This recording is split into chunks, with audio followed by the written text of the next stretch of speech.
Hey, Thanksgiving's right around the corner, and we're glad you're here with us today at the Chaplain's Moment. It's called Doctor's Call. Why do we call it that? Because the scriptures tell us that Jesus came as the great physician for those who were sick, not those who were well. And a lot of the conversation I've been having lately are about how sick we really are. Even one of them on the best day is we have illness lingering. I just myself got over 2 weeks of illness. Just now feeling better. My neck's still a little stiff from every once in a while I'll get something that settles in my neck. But that's not the spirit, that's not the sickness we're talking about. We're talking about spiritual sickness. And here in Matthew 14:14 today, that's our verse that we're looking at today. It fits right in.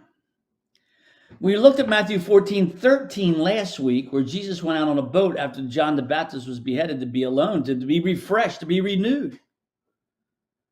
So this is right afterwards. He says, this is what it reads. When he went ashore, he saw a great crowd, and he had compassion on them and healed the sick. Here's Jesus coming off the tragedy of his cousin John the Baptist being beheaded. He withdraws, gets refreshed, and he comes back. And what does he do? He doesn't make a big speech. He doesn't say, listen, guys, I've had enough.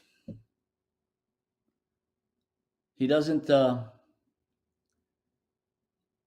say, guys, I'm hurting a little bit. We'll hit next week. No, this is what it says. He had compassion on them. Jesus, even in the midst of his struggle, had compassion on them. In fact, I think sometimes if we really get in touch with our struggling, what we tend to do is have the ability to have grace and compassion on others who are going through the same thing. I just had my sister visit with us. She's 75 years old and she's facing some health issues. She's 12 years older than I am. Now, it'd be easy to sit there and say all this and all that, but then spending 2 days with her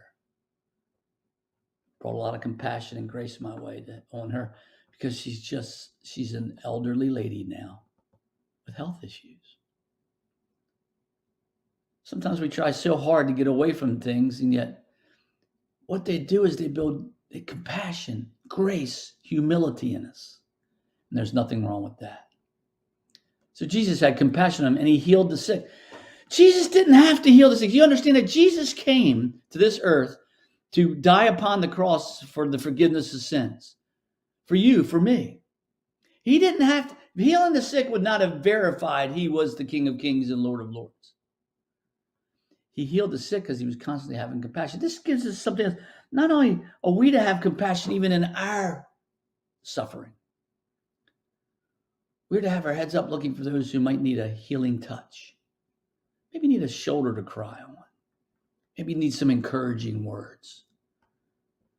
Oh, I think modern day Christianity has been to the point where it wants to tell people what to do instead of just, let's just sit together. Let's mourn together. How can I help you? I think those are the best words that can be said. How can I help you? How can I walk with you?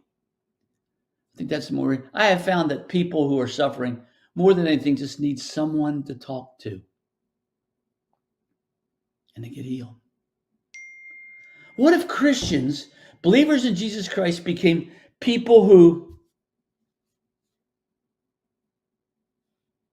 were healers? And I don't mean touching healing. I mean healers because our soul hurts.